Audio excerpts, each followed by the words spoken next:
Hi everyone, welcome to Bloomerang Academy and thanks for joining us today. Today we are talking about solicitation mailing. So this builds on our Letters 101 class and helps focus in on the things that help you specifically for your solicitation mailing. Joining us today is our product analyst, Heidi Atkinson. Thanks for joining us today, Heidi. I know we have a lot to cover today, so I'll let you take over. All right, thanks, Diana. Hi, everybody, and welcome. Thank you for coming today. As we just kind of talked through today, we're going to be talking about solicitation mailing. So I want to just go ahead and dive right in.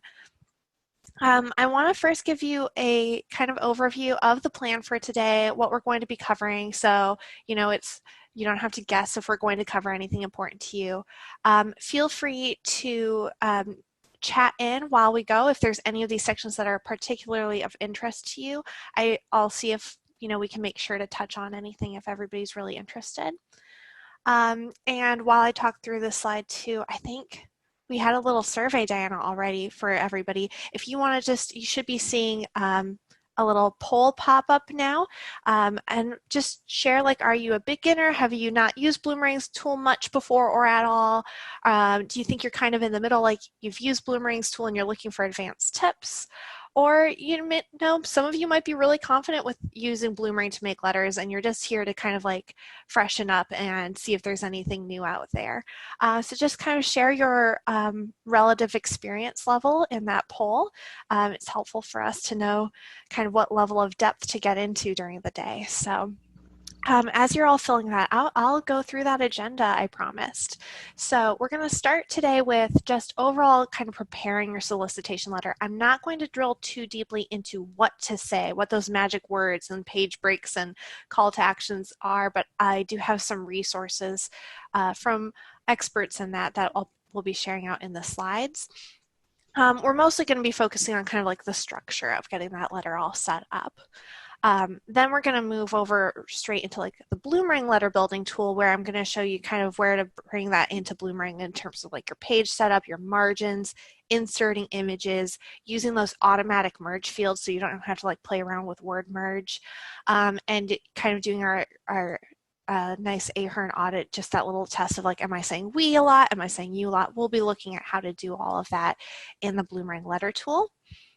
Then we're going to go on to kind of do some real basic filters on segmenting your letter. Once again, this is a section you could spend hours on, and I'm going to very briefly touch on today, but at that point, we'll real quick touch on, once your letter's all set up, you've got it targeted to who you want, how do you generate those letters? How do you get the interaction recorded on people's records? What do you do if you mess that up and you want to change it a little bit?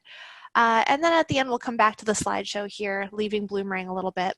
And I've just got a couple logistics tips from my personal experience to share. But, if you guys have any tips to share too, I think the more the merrier in terms of all learning together. So that's kind of today's agenda. What have we got from the poll? Thanks, Heidi. It looks like it's a pretty even split. Most or majority of the participants we have today are beginner or intermediate. Okay, excellent. So I'm hopeful that I won't bore anybody then, because hopefully there's enough in here that all of you are going to get something new, something valuable today. So that's about what I was expecting to hear. And for those of you who do feel a lot more confident and are here for a refresher, I'll try to make sure to slip in something for you too, but we'll kind of focus on those of you for whom this is kind of new territory and keep it at that level. All right, so where we're getting started then with your preparation of the letter. So in my imaginary appeal that I'm going to be doing today, I'm going to be sending out an appeal letter to 3 different groups of my donors. So I'm going to be sending an appeal letter to my monthly donors, my new donors, and all of the other donors. Once again, this is kind of getting into your segmentation, kind of getting into what we're talking about in a separate class, but just kind of setting the groundwork for who are we talking to and what are we going to be talking about. The next thing I wanted to kind of go from there then, let's go ahead, is I've got drafted up over here like my sample appeal letter. Once again, what these words are, what you're going to say, you're probably going to have it planned out maybe ahead of time. Maybe you're getting people to proofread this. Maybe your boss is approving it. Your board member who loves writing might be involved. But essentially, you're probably going to have this prepared somewhere of what am I planning on saying? what is my appeal going to be? I've just got mine drafted up right over here, so I won't spend too much time here, but I did want to highlight in my imaginary appeal, I'm sending this out to 3 different groups of people. So there's this paragraph in the middle where depending on which group is getting it, I want to say something a little bit different there. So most of the appeal will be the same, but that part I'm going to switch up for my 3 different groups. If you are drafting your letter outside of Bloomerang, I wanted to share a quick tip. You can always copy your letter, and to get the advantages of that Hern audit I was just hinting at there, the you test. Are you saying you? Are you saying we? Are you talking about the donor, or are you talking about yourself? You can always copy that, hop over to the Bloomerang website. So I'm at just bloomerang.co, and when I go up here to resources, Hern audit, I get to this page where I can take text from anywhere, any of my drafts, and just go ahead and do that little test on it. And analyze my results.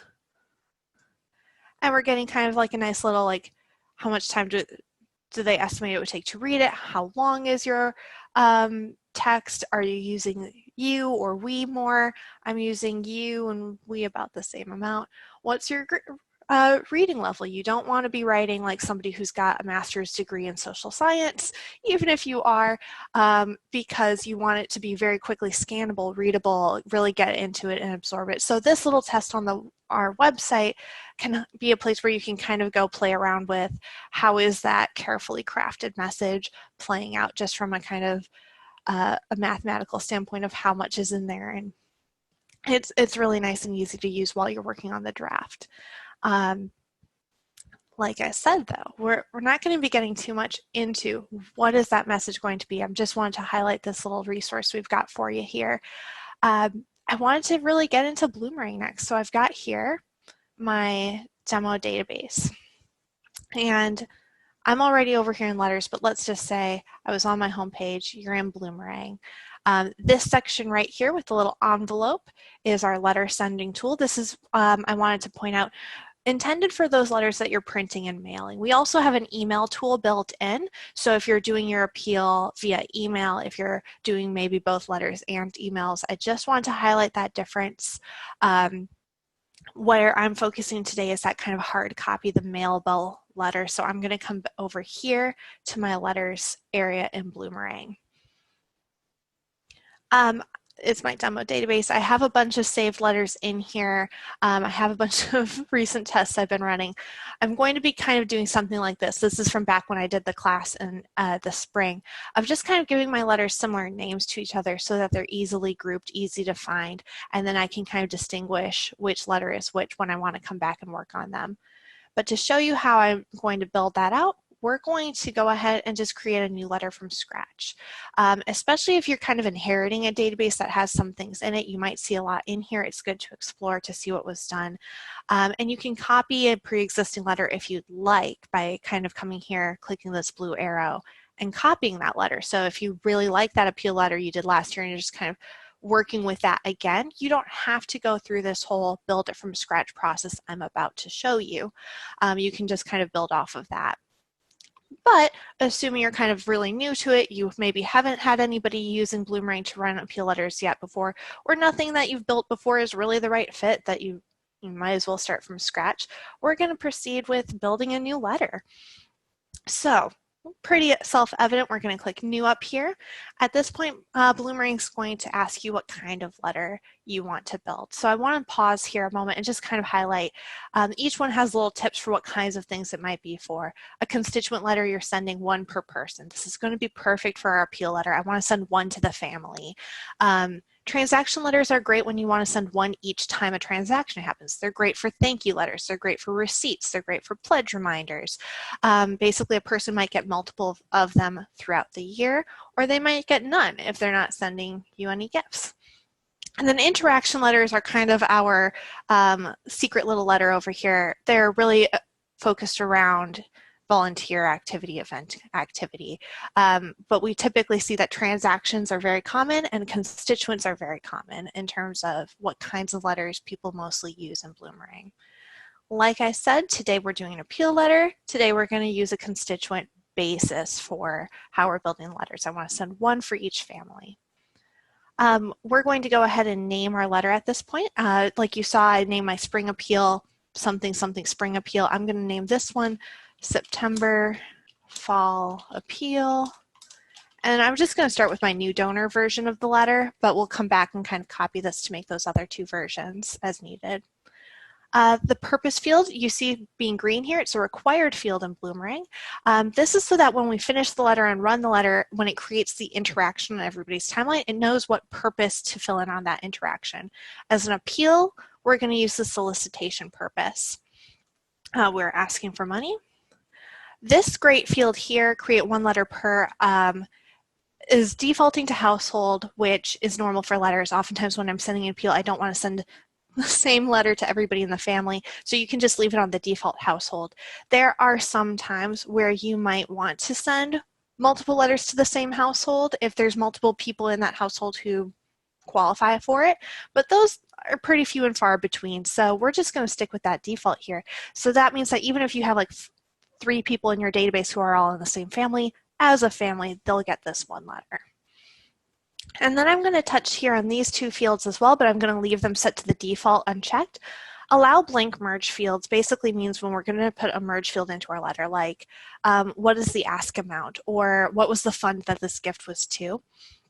Sometimes people will want to use the letter tool to like create a call sheet or something where it's okay that that's blank. That's fine, but it doesn't kind of throw off the groove. In our case, if we were trying to send a letter to somebody and we'd put, you know, their latest gift amount in the middle of a sentence and then they don't have a latest gift, that sentence would read funny. So I would rather that Bloomerang kind of give me an error message and bring that to my attention rather than just generate the letter. So I'm going to leave this unchecked so that I would get an error message, and if I checked it off, that would let me run the letter, print the letter, send the letter without ever kind of flagging that there was something maybe questionable there. Same thing here with allow bad, incomplete, or missing addresses. I don't want to send an appeal letter to somebody who has a missing address. It's just kind of going to be a waste of paper. I'm going to figure that out real quick when I go to stuff my envelopes. So I'm going to leave that unchecked. I'd rather get an alert here in Bloomerang that some people don't have good contact information and just not print a letter for them. But once again, for those cases where people are using the Bloomerang letter tool for something other than actually sending out mail, they sometimes want this. We're just going to stick with the defaults though. So all we really did here was we filled in the name and we said that the purpose is solicitation and we left the defaults, and this page is pretty easy. Then I'm going to click next, and here I'm on a typical edit letter screen in Bloomerang. So you see here we've got a design step, which we're going to work on first, a filter step, which as I promised we'll get to in a little bit, and then details, which is those same steps we filled in while we were creating the letter. So if you're working with a pre-existing letter and want to go change any of those things, you would come here to the details page. Excellent. So back here on the design step, I wanted to just give a quick little outline of getting this replaced with my letter. So we fill in every new letter with this just kind of default letter just to put something on the screen, kind of show you how it's going to look. But this is absolutely not what we're about to send today. So I'm going to go back over here and I'm going to copy that letter that I've been working on. And I'm going to come back here into Bloomerang, and I'm just going to click and double click here in the letter body, select all of that demo text and delete it. And then I'm going to go ahead and paste my appeal letter. Now you'll notice when we bring in a letter from somewhere else, the line breaks get a little lost in translation. So all I have to do then is just go ahead and kick in my line breaks. If you're ever copy pasting your drafts or your content from, say, Microsoft Word, Google Sheets, or Google Docs or anything, and you're noticing that the formatting is getting a little funky, you can just copy it into, say, a text file on your computer first that strips out all the formatting, and then from there paste it into here. And we're just going to apply all of our formatting from scratch over here anyway. So that doesn't come up too often, but just a quick little tip if anybody's kind of noticing some weird stuff as they go along. So I think those are all my line breaks. We'll probably notice later on today if there's any I've missed. And at this point, I wanted to show you how to bring in those automated merge fields. So this is going to be like, I want to put somebody's name in the letter. I want to put that ask amount. I want to put some extra information from their record. What I'm going to put in here then is, let me see, I had a note that I wanted to put in a transaction amount merge field, but I didn't read this letter before the class, so I don't remember where I wanted to put that. We're just going to start with the name then. Obviously, I'm not going to say dear name. I'm just going to delete that from here. That was just filler text. And to put in the merge field, so I want to actually put their name field, I'm going to click this little green Bloomerang logo up here. And you see when I hover over it, it says in tiny, tiny font, insert Bloomerang field. When I click on that, it's going to let me look for any of the fields that you could add to, say, a constituent report or you see on somebody's record. You can insert merge fields for so many different things into your letter. And I'm just going to grab that formal name merge field. So this is, when you're filling in somebody's first and last name, there's kind of a set of name fields over on the side, informal, formal, envelope, and recognition names. Typically, the informal and formal names would be what somebody's kind of double checking are filled in properly for use in a letter. So basically now when I generate this letter, it's going to take everybody who's getting it and it's going to put the formal name into their letter automatically without you having to worry about it. Notice that I'm not using the first name field. I'm using one of those generated salutation fields. This is because if it's a household, households on their own don't have a first name. That's just going to kind of glitch out a little bit and say, oh, that should be empty. But all households do have an informal name and a formal name and all those other salutation name fields. So I'm sticking with those ones because I know that they're going to apply whether I'm sending this letter to one person or to a family of people. And I also wanted to stick an ask amount in here. I don't think I have a sentence for that, so I'm just going to say, please give us money. Please write better appeal letters than I'm doing. I don't know that anybody would be really delighted to get that appeal letter. But I wanted to show you, it's the same thing. I'm just inserting a Bloomerang field. So the formal name that I've demonstrated is a built-in field. You all have it in your database, but you also could have custom fields in your database. You would set those up in your settings and you can put in whatever information you want on them. So in my database, I created a custom field that I called ask amount, and you can figure out what you want to ask different people for and kind of have that as a conditional merge field. So if you wanted to basically send everybody the same letter, but some of them you want to ask for $25 and some of them you want to ask for $1,000, if you put that into a constituent custom field like this, then you can merge that into your letters as well. And I just wanted to demonstrate that a little bit because it's one of the really cool ways that you can use custom fields in Bloomerang. So at this point, I've got my letter set up. I've put in a couple merge fields, got my name and everything. I want this to be my new donor letter. So I'm going to go ahead and remove the text that I want to send to monthly donors, remove the text that I want to send to everybody else, just keep my new donor section.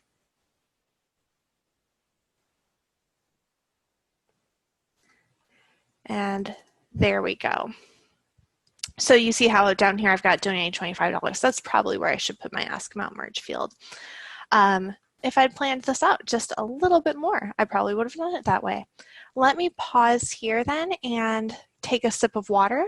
Basically, at this point, we've got our letter set up. We've got our merge fields. Diana, how are things going over in chat? Thanks, Heidi. One clarification here for the merge field for formal name or informal name, is that something that everyone has? Is an organization going to have that or a household going to have that? Yeah, so all of your databases have these fields. It's one of our built-in Bloomerang fields, and every constituent you have in your database is going to have these fields. So if you have an organization who's getting these letters, an individual who's not in a family, or a family of people, those salutation name fields, the informal name, formal name, etc., will have a value for all of them. You don't have to put like household name in here, for example, because if you're not in a household, you won't have a household name. And that's why I'm kind of sticking with this and avoiding the first name. I'm not using household name. I'm just sticking with the salutation name fields. Wonderful. And you inserted a merge field for ask amount, which you mentioned was a custom field. So I could create any custom field or constituent custom field in my database and put that in the letter? Yeah, absolutely. So I'm not going to leave this page. Actually, I'm going to save my progress before, in case I do. But over here on your settings, as long as you're an admin user in your database, and most of you probably are, but if you get an error message at this point, it means just go find your admin and get your permissions updated. If you click over here on settings, you see you can have custom fields in your database for constituent records. You can also have custom fields on transactions, interactions, and notes. So all I did was I went here to my settings, to my constituent custom fields. I made a field. In this case, I think I made it a number, so you can only put numbers in there. And then anything you have here as a constituent custom field can be inserted into your letter as a merge field. Now, custom fields don't have to necessarily be filled out on everybody, so this is one where you'd want to go double check, fill it in, maybe use our mass update via the import tool to fill it in on a bunch of people all at once. But if you've got a custom field, you can put it in a letter. Wonderful. And last question on custom fields, you can insert any kind of default fields in Bloomerang as well if you want to include address blocks or things like that. Yeah, so these merge fields are really flexible. So I'm in a constituent letter.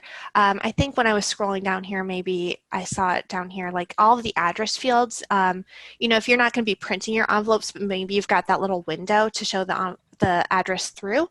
So you can just kind of set up that address block. You can put in their street, zip code, country, etc. I'm pretty confident that what gets pulled in here is going to be the primary address information. So if you have somebody who's got multiple addresses, one of the points of having a primary address marked is because that's what we use for the merge fields. And I see here, Michelle, you're also asking, like, and if letters are going to both individuals and organizations. At this point, this letter could be going to both individuals and organizations. They'll both have a formal name filled in. Wonderful. Thanks, Heidi. Christine confirmed, yes, the address fills in is going to be the primary address. Thanks, Christine. It's been a little while since I actually had to send letters, so it's always good to remember things accurately. Great. Thanks, Heidi.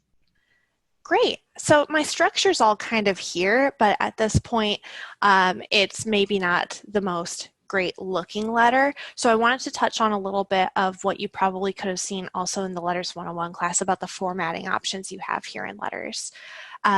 One of the things is oftentimes when I'm sending appeal letters, I would send it out on letterhead, and I was lucky enough to work at organizations where we had pre-printed letterhead. That meant we didn't have to worry about like color fonts. We didn't have to worry about trying to get the logos all lined up properly. And the way I handled that was I would just come here in my letters and in page settings, I could just adjust my top margin to say like, I kind of knew and tested this all out before I printed the whole batch, but just say like go down a little bit so that I knew that that letterhead would be printed properly. You can also change the bottom margins and the side margins here in the page settings. Now here, I don't have pre-printed letterhead, so I wanted to also demonstrate how it would work if you had maybe a logo or something to insert into the letter, and then you're just going to print the whole thing onto a blank sheet of paper. So let me take this back down to 1-inch margins, but this is where I would go to do that. And to insert my letterhead as a kind of as an image, there we go. I'm just going to kind of open up my letter again, and I'm going to insert an image. So this is similar to how we were inserting merge fields, but here I'm just going to go grab that logo from my computer. I might have already actually uploaded it here, yep, from last time I did this class, but if you don't have it uploaded in Bloomerang already, you can just choose File, go find it on your computer and upload it. I know we do have file size limits, so if you're running into issues and think that might be the case, go ahead and check our help documents to find the exact file sizes that'll work. So I made up this pretty little logo. I'm going to go ahead and insert it, and as you see, it's a pretty big picture. So what we're going to do is go ahead and modify my image. So you see here I've got it selected, and I'm just going to go back to this image button again and click on that again. And I'm just going to change my dimensions. I think my notes say that if I bring it down to about 500 pixels wide, that's about what I thought looked good on my screen. So I'm just going to do that. keeping the proportions the same. I don't want a funky looking little image here. Oh, there, that's much better. So now it's nice and small, it's fit on the page, and I'm gonna go ahead and center that too to make it nice and pretty. Hopefully your logos are a little bit less of a paint drawing than mine is, but that's, that's kind of cute. So if you've got like a logo or something you want to insert, you just kind of insert that picture where you want it, align it, get it sized the way you want, and then when we run the letters, like each PDF that's created or each page is going to have that in proportion here. I wanted to just kind of demonstrate as well. A lot of times with appeal letters, you're not going to have the kind of staff capacity to sign every single one of them. If you do, that's really great. But I've got here my imaginary organization, a little signature line that I want from our founding father, John Hancock. So I just need to have an image of his signature on my computer as well. And then I can do the exact same thing where I'm just going to go grab an image. Once again, I've already uploaded this to Bloomerang, and I'm just going to go stick that in there. Now, I resized this one kind of very specifically to 500 wide, but I wanted to demonstrate to you, you can just click and drag until it kind of looks right. So that might be nice for something like this where you just want to kind of eyeball it and make sure that it's looking good on the page. So if you want to be inserting images for those kind of little custom signature elements, very easy to do. And then a couple other formatting things I wanted to highlight, things that you're going to make the judgment call on, like how to use throughout your appeal letters, but I know are kind of common techniques in appeal letters. Obviously, you can bold the text, call out those, I want you to donate $25, please. I hope that that's the ask amount I have entered. You can underline the text,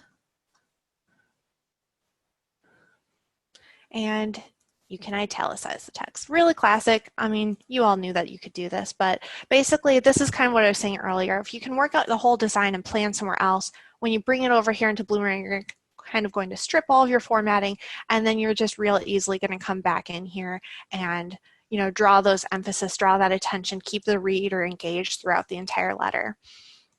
I don't have too much else about formatting that I had planned. Are there any questions about formatting that I should touch on before we move ahead?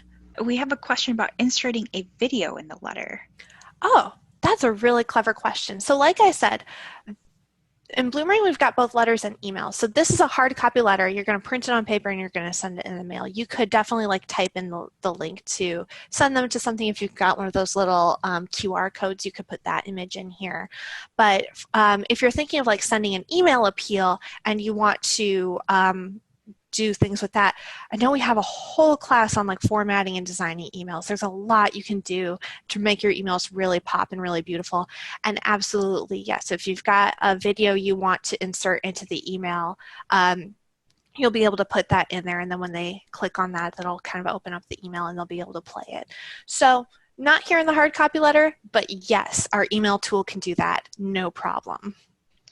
Thanks, Heidi. And just as a quick recap for everyone as well, in terms of images, yes, you can of course upload your own logo and signatures as long as it's an image file. We accept, or Bloomerang accepts, JPEG, PNG, or GIF formats up to 1 megabyte. So you can add any of those images in there. Thank you. Adding all the specific details. Perfect. That's what I wanted to cover in terms of like structure of the letter, getting it set up, getting those design elements all kind of added in. This is really kind of what you do here on the design page. I know I mentioned too, like I might play around making sure like it fit on my letterhead. For that, I can always just use this download preview button, kind of print a one pager of the letter, see how it fit on my letterhead. And that Hern Audit I showed you on the website, once your text is here in the letter, you can do that here in Bloomerang as well. So that's kind of the design phase of building the letter. At this point then I wanted to move on to that next section, the filter section. So as you'll recall, I've been saying that I'm sending this imaginary letter to 3 different groups of people, my new donors, my recurring donors, and everybody else. So the filter tab here is where you're saying who's getting this letter. Now, of course, you can just kind of have some real generic rules, send one letter to a whole bunch of people. That's perfectly fine. And this is once again where you'd kind of say, what are those basic rules? Who do I send letters to? When you're using the Bloomerang letter tool like this, it's going to automatically have filters on here where we assume you don't want to send it to deceased people. We assume you don't want to send it to people who have asked to not receive mail from you. But if that's for some reason not the case in your situation, you can always modify those. So for example, here, I'm okay sending my appeal letter to people who are inactive. I don't use that in my database to mean don't contact them. I just don't really use it at all. So I'd rather take that filter off just in case I have somebody who maybe is marked as inactive, but I want to see if I can get them to give again. And similarly here, the default is people who have asked to not be mailed, who you've marked that in their communication restrictions, and Bloomerang won't get this letter.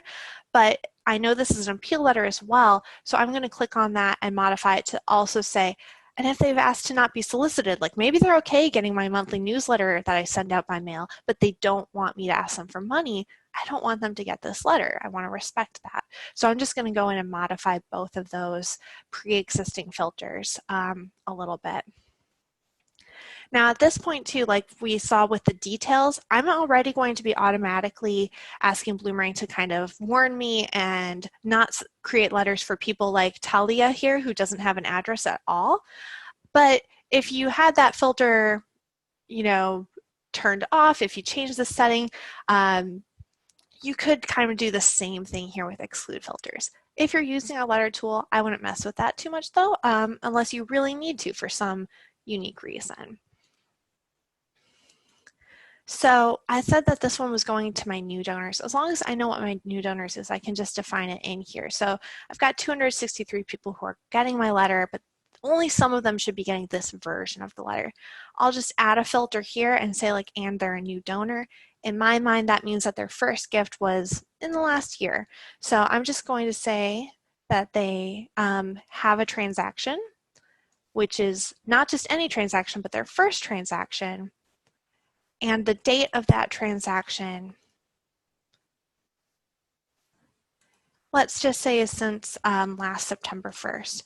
I'm kind of speeding through this section right here, once again, because we're doing a whole class on setting up these segments. But essentially, all I'm doing is taking my list, paring it down. You see it's very readable like a sentence. I want to send this letter to people whose first transaction is dated on or after 9/1/2019. They're getting this version of the letter. I'm basically asking them for a second gift. And then I'm just going to go ahead and click Save and Preview. Now at this point, I'm pretty much ready to go with this letter. It's going to create one letter. Not a lot of my new donors have contact information in this database. And before I get into like generating, I'm just going to walk through those filters a couple more times by going back to my letter list. You see here's that letter we just created, and like I said, we can make a copy of it, and I'm going to make the version that's going to my recurring donors, so maybe I've needed a different paragraph for them. I'm going to go ahead and copy that, come here and replace that sentence with their version. Give it a new name. These are my monthly donors. And in my filters here, remember that these are the people who've given their first gift. So I don't want them to get the monthly donor gift. They're already getting the first gift letter, even if they're kind of in both groups. Maybe they're a monthly donor whose first gift was this year. But I want them to get the first gift letter. So I'm going to take this, I'm going to grab this little gray box, click it with my mouse here, and drag it down to my exclude filter. So if it was their first gift, they're not getting this letter. They're getting the first time donor letter. And then I'll just come and say, okay, I've got 232 left who are getting one of my two versions of the letter. And I just want to filter this down to the recurring donor. So once again, I'm going to add a filter for has transactions. And I'm going to say that they have a recurring gift schedule. So anybody who's got a transaction where the type is recurring gift schedule, that those people are going to get a recurring gift letter. Working out kind of what these filters are, what these rules are, what they need to be for you is really fun and really great to talk about. So I'm going to just kind of leave it right here nice and basic. So at this point, I've got my new donor letter, I've got my monthly donor letter, and then we'll just rinse and repeat that for everyone else. So once again, just copy that. Go to my monthly donors copy. We're going to make this the everyone else letter. We're going to take that little custom paragraph that I'm putting in there for the monthly donors and replace it with kind of the final sentence, the one I want to send to everybody else. And we're just going to change our filter. So if I just take this gray filter and drag it down here, there we go. Now I'm basically sending this to everybody except the ones who are getting the first time donor letter and the ones who are getting the recurring donor letter. And those are my 3 letters. How'd that go? Anything I should go back and revisit a little bit? Thanks so much, Heidi. And thanks for showing that you can copy a letter. That's a great tip for a lot of our customers, is that what they'll do is they'll create a letter with their logos already in there, with their letterhead already in there. That way, when they copy the letter, it's going to copy everything, right? Including all of those filters, all of those merge fields, all of those images. Absolutely. That really saves a lot of time. If you kind of work out all of the plan up front in that first draft, get a lot of the little tweaking details, how do I want this centered? How big do I want the signature block to be? Where do I want my formatting to be? Work out all of that first in one of the letters. And then once that's good, then just, it's really efficient to just run from there and by making those copies. Wonderful. And you can always make any edits to the filters as well. Yeah, so right here, like I'm on a preview screen, but if, let's say I was looking here, I was like 60 people, that there must be something a little bit wrong with that. You can both look at who those people are. You can see which ones are being skipped. Like we were saying, I'm skipping people who have a bad address. I'm skipping people if they happen to have a blank merge field. Like in my case, if I haven't put an ask amount in, I would rather get a warning here that merge field had an issue and go fix it rather than print them and send the letter and then they have this kind of awkward letter. So Bloomerang is doing a lot of that checking for you. And if you're noticing anything in there, kind of as you're going along, you just click make changes and then you change the design, you change your filters, you change your allow blank merge field setting, whichever thing we covered today, you've got plenty of opportunities to kind of spot and change your mind about before you print. Wonderful, thank you. So let's talk about printing, because I always find that's the kind of most like, oh my gosh, I'm going to do it moment of running letters. And so like I said, we kind of drafted our letters. I clicked save and preview, which brings me to this preview letter page. You can also hop right here by that same place where we click copy. You can just come right here to the preview page from there. So you're seeing how many people we're basically sending. We're about to print 60 letters for this letter. And I wanted to then kind of point out like when it's looking good, you're ready to print. We have this button here called run. So you're going to click that and you still have opportunities to pause. You still have opportunities to go change your mind. At this point, we've got 2 options. You can do a test, which is kind of like the preview test I demonstrated earlier, but the preview test earlier doesn't have any particular constituent in mind, so it doesn't fill anything into the merge fields. This test is going to take 5 people. It's going to fill in their merge fields. It's going to create like a PDF that you can see. You can review it one more time. You can print that onto your paper, onto your letterhead, see how it goes. And it's not going to put anything onto their records. It's not going to think that you sent the letter yet because you said it was just a test. Now you've also got the create my letter. So this button, this is like the real button. That's when I want to create my letter. So it's going to take all 60 of those people, fill in their merge fields, create that document ready for you to print. And it's just running and sitting and thinking here.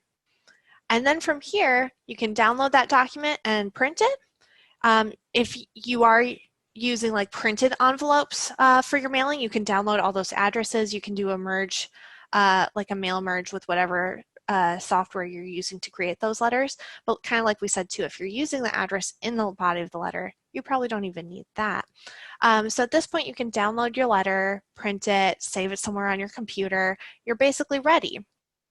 And by the time we're seeing this screen too, Bloomerang's automatically gone to those 60 people's records and it put an interaction on their timelines for today saying like, hey, this person got this letter, here's a copy of the letter that they specifically were being sent. So you can always kind of go back and see like, hey, you know, John Doe just sent me a $60 donation. And then you go and look at the letter you sent, and you're like, great, I asked him for 50. That was really successful. So whatever kind of like snooping you want to do down the road on what did I send different people is all done automatically by that run button.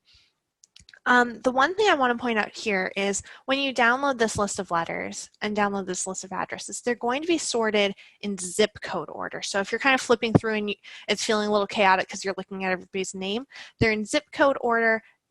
Because we've found that that's generally what the post office is going to ask you to put them in anyway if you're getting a mass mailing discount. So to make that a little bit easier, we just generate them in that order for you. If you're not using the mass mailing discount, you can of course reorganize them however you like, but that's why they're going to be in that order. Let me think. So we checked if it's printing on my letterhead, we pulled it, it's on everybody's timeline. Let me see, I wanted to go and look at somebody specific's letter on their timeline and let me remember who we sent this letter to. So Big Kahuna Burger, that sounds like a real person. So I know that they were one of the people who got that letter that we just generated. So if we go and look here, here's their record in Bloomerang. I want to pause real quick and point out here's that formal name field that we used in the letter. Down here, these are those custom fields I mentioned. So I put that ask amount custom field here. So I asked them for $1,000 and this is where I indicated what that was. And now that we've run the letter, I can see over here on their timeline a mailing interaction recorded in Bloomerang. Remember, we already told it was in solicitation because we sent it through the mailing section of Bloomerang. It knows that it was a hard copy mailed letter. It knows today's date, and it just took for the name of it, whatever name I gave that letter in my settings. You can change that. And it's got here a PDF of that letter. So I can see here, this is the letter I sent them. It's got the merge fields filled in, it's got the ask amount filled in, it's a currency field, so it's even got the little nice dollar amount right there. And typically not so much for appeal letters, but just in general when you're using the Bloomerang letter tool, like if you're using it for thank you letters, you can come back here and download a new copy of the letter if you need to. If almost all of your letters were perfect, but this one you're like, oh, I don't want to call them Big Kahuna Burger. I want to send it to Heidi, who works there. You can come in, make that quick little change by hand, save it, and download that one fresh. So if there's just like one wrong in the entire pile, this is a nice little way for you to come and quickly kind of change a couple of them and get a fresh copy of that to print off without having to undo everything. But maybe you do want to undo everything. Like you realize, hey, that logo I put in is really fuzzy when it prints and I actually want to just streamline it. Or, oh my gosh, I have a typo in the third paragraph and I need to undo all of them. Well, remember at this point, we already have interactions on everybody's timeline. So what we've got built in is if you come back here to letters, as long as it's one of the most recent letters you've run, so this is the last letter I've run, this will show up to 5. You can come up here to this most recent mailing section. There's a tiny little almost invisible down arrow over here, and you can delete that mailing. So what deleting the mailing does is it's not going to delete that template we just worked so hard on. It's not going to delete our design and our filters and everything.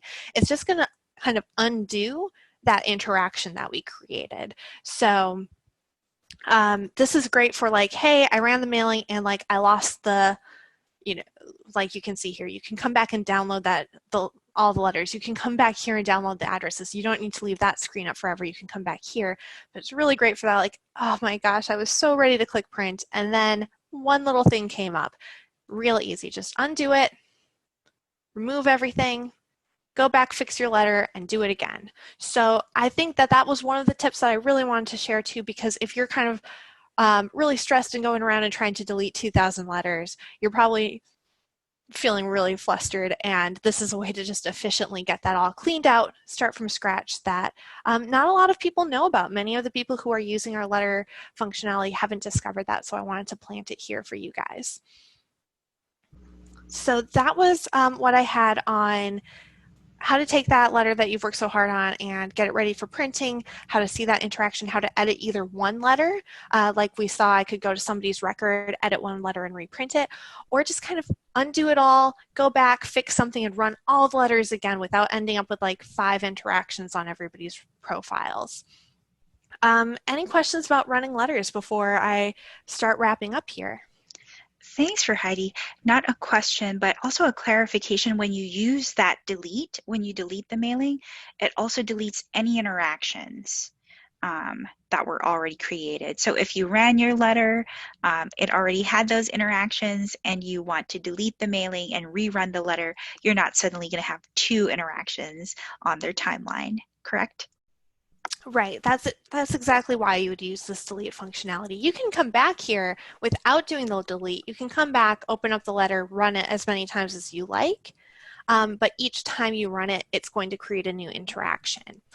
This just kind of wipes out that memory and wipes out that record of the interaction really cleanly for you. Wonderful. Thanks, Heidi. All right. A couple little elements I wanted to just touch on then that aren't necessarily part of this letter workflow here in Bloomerang or here in the letters section of Bloomerang, but are kind of relevant. If you're in the US, a lot of times the post office is going to send you back a list of people who you tried to send letters to but who no longer live at that address. They'll call it the National Change of Address, or NCOA Updates. And I know a lot of times, like, we get these back in the mail, and I'd have a little pile of them, and I'd, make it a to-do item of going into Bloomerang and like changing everybody's address or marking as, oh, we no longer have a good address for them. And that was a pretty manual process for me a couple years ago when I was doing this regularly. But one of the integrations that I think we released this in 2019, is if you come here in your settings in Bloomerang, you go to View All Settings, and you go to your organization's record. We have an integration down here that'll basically scan all the addresses in your database every night. It'll check them to see if the US Post Office has a record of a more up-to-date address for them, or maybe it doesn't have a more up-to-date address but just knows that they're no longer there, and it'll update their records in Bloomerang for you. So when you come around to running the letters, you have very up-to-date contact information, very up-to-date address information before you even print and mail them. So it's not as much of a cleanup task of, great, I just sent 1,000 letters and here comes the bad addresses, and now I've got to reprint them and send new letters and stuff. This just kind of keeps you as up to date as possible. So if you don't have this integration turned on, it is free for all of our standard customers. So if you don't see this button, it just means you're not a standard customer. Go ahead and chat in with our support team, and you can get pricing on what it would take to upgrade. But most of you are probably standard customers, almost everybody is, and it's included in the cost of your database subscription. So every night, checking your addresses, updating them, keeping them nice and clean for you for free. I've got it turned on already, so I don't have a little blue button here telling me that I can activate it. If you are seeing what I'm seeing here with the gray buttons, it means you've already got it turned on, and you can just move on and work on the next thing. But if you're seeing a blue button here, all you have to do is click that blue button and it turns on the integration. It's opt-in, so you do have to click something, but it's really great. I did want to flag that because I think appeal mailings is where it comes in most useful. It's where you're sending the most high volume mailings of the year compared to like your thank you letters, which you're probably sending out on an ongoing basis. And then kind of leaving Bloomerang and just going back to my slides, I had a couple tips I'd collected here, just logistics tips. So we kind of talked about, like, do you have printed letterhead? Are you printing onto plain paper? So these are some other elements. I kind of was brainstorming these in the sense of, like, I don't have the capacity to print letters easily at home, and working from home, that this was something I wanted to think about of, like, if I was transitioning, if I couldn't go into the office, what would I need to have set up? But it's kind of relevant too if you're just getting set up in the office to run your letters. So Do you have letterhead? Do you have plain paper? Is your design all in black and white? Or like the design I put together today, I had this color logo in there. So what kind of printer ink do I need for my particular letter? Are you doing live signatures? Do you need an image of the signature like we saw today? And just ideas for like, where are you getting your stationery from? Where are you getting your supplies from? Is everything lined up so that kind of when you're ready to go, it's all just going to flow nice and evenly? Or are you going to kind of be sitting there with a PDF and say like, oh, but I only have 500 sheets of paper. So just kind of planning out everything start to finish so that when you're ready to run, you have all your resources. They're all handy. They're all in working order. And then just like, I've typically done the kinds of letters where we would print them in office and then, you take home a bucket of letters and kind of fold them and stuff your envelopes at home all evening. And when I did that, I love these letter moisteners. So if that's you, or if that sounds like you and you're new to this, like these little things are really, really handy dandy. Those are kind of my logistics tips. If you guys have any logistics tips, what's worked for you, what's been a pain, feel free to share. I can't say that I am, the world's greatest expert on printing letters. It's just my personal experience. You can all probably learn from each other. And then kind of the last element of like, you can share the work. Like if you've got this PDF, you can send it to somebody who has a printer and they can print it. Or, once you've got them printed, you can divvy them up for different people to help stuff envelopes and get them ready for the mailing. And then, like I mentioned at the very beginning, I've got more resources here for you. These are just some help articles. They'll be in the slides that are getting sent out. We have help articles about all sorts of things with our letter building section of the database, which we've spent time in today. We have a lot of articles on filtering. So if that's the area that you're kind of like ready to dig into more, we have a whole lot of articles on filtering. The live chat is really great at helping with filtering. And like Diana said at the beginning, all of our recorded webinars, all of our past webinars are also online and available. And then from our Bloomerang blog, we get a lot of guest posts from different industry experts and consultants. So I picked some of my favorites that had to do with annual appeals, with fundraising letters. What should they say? What should they do? What are the techniques that you use in them? So this gets more into that first part I really glossed over of what do you say to make a good letter? And I found that these resources were really inspiring for me. So hopefully some of them are good for you too. And that covers my entire agenda for today. So what have we got? Any more questions? Thanks, Heidi. Can you schedule letters or the reports for the letters? Oh, that's an interesting question. So for those of you who don't know what that's in reference to, maybe if you're a new Bloomerang user or not, we recently made an update where in our report section, if you're in a report, in addition to saving it, you can also schedule that report. So like maybe I want to get a list of my new donations that came in like once a week. So you can set that up. When does it go out? Who is it going to? So you can absolutely schedule a report. So like if you're using this as kind of a to-do list for yourself of I need to send these thank you letters, this would be a really clever way of getting that all lined up. You basically would get an email in your inbox, let's say every Tuesday at 10 a.m. saying, hey, here are the unthanked gifts in your database. So it's kind of like a little automated alert, whatever you need it to be. But that's just going to tell you that there are unthanked gifts. In order to actually, print the letters, you would still need to come in here and create the letters and print them. So I hope that answers your question.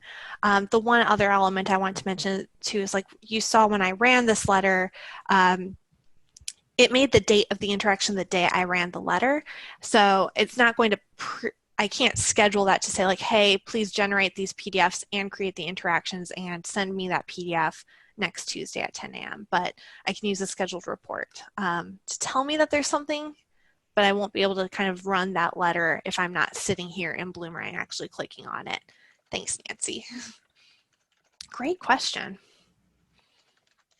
Thanks, Heidi, and thanks, Nancy, as well. That was a great question. I don't think we've gotten that question before, but so thanks for asking. I did want to point out as well, we had a couple of questions earlier about if you need a deep dive of the filtering itself. So today we just went over how to go through your letters, but if you need a deep dive on how to filter your different letters based on your different segments, we have a great class on that that's on our Bloomerang Academy page. So check that out if you're interested. Yeah, I think filters is an area where I skimmed over very much so today because I could spend a lot of time. Our filters are very robust. If you know what you want, typically we'll be able to set that up. You'll be able to create that list. And a lot of it is really just the planning of, do I know who I want to send this to, or am I still a little bit vague? Like when I say new donors, do I really know exactly how I'm defining that yet?